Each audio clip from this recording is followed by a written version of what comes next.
Magandang umaga po sa inyo lahat. So meron po tayong gagawing panel gauge dito sa aking sasakyan. So ngayon po ay nandito ako sa aking area kung saan ako nagawa dito sa Jollibee, Bacau. So ito po ang aking area kung saan ako napwesto kapag ka weekdays. So ito, dito na rin po natin gagawin itong panel gauge ng ating customer. So actually binuksan ko na po ito. By the way, ang araw po pala ngayon ay araw ng Huwebes, October 18, 2024.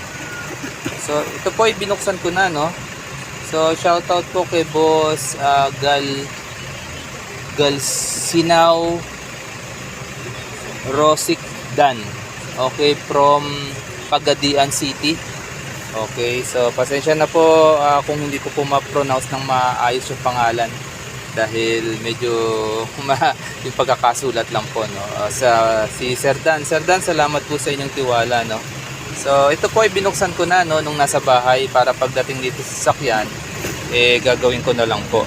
Ito po ay panel gauge ng Toyota Innova. So dati po ito, ang issue po nito ay nagbi-blink yung T-belt, so blackout po siya. Kaso nga lang ngayon po mukhang nagka-problema nung after ipa-repair sa iba. So papagtan po natin siya ng ilaw at ire-repair din po natin siya. Ngayon, bago ko po ito ibalik sa customer, since nagawa na po ito ng iba, so ang gagawin ko po ito, kailangan ko po munang maisalpak ito sa sasakyan para ma-test po ng maayos. Kasi kapag ka nagawa na ng iba, kailangan ko po makasigurado na gumagana po siya. So kaya medyo matatagalan lang po ito mai-hold ko para po makakuha muna ako ng sasakyan na mapagkakabitan po niya. So balikan ko po kayo pag nag-okay na po siya, no. Yung binuksan ko na po yung gauge, no. So medyo hindi lang po maayos yung pagkakagawa nung mga yung nag-repair. Okay. Then at the same time, ito po itong needle po medyo nabali po siya. Oh. Nabali po siya, siguro napuwersa po ng pagtanggal, pero iayos ko na rin po yan, no.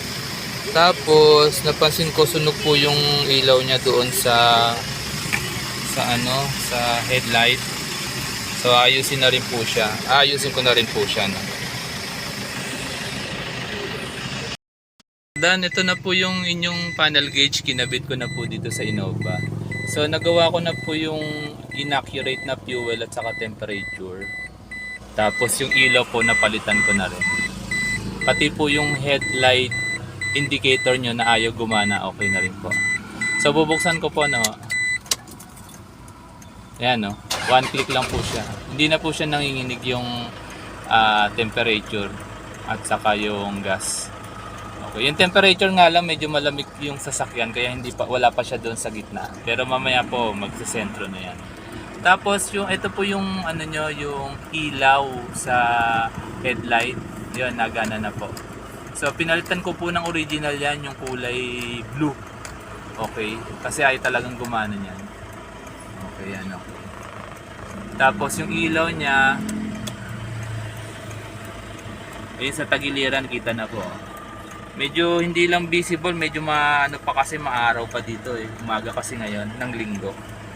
So okay, marami pong naputol na wiring na na trace, kaya pinagdikit ko na lang po, may mga nasunog pa kaya inayos ko na rin. So ulitin ko po, no. Yan, patay. So buhay ko ulit.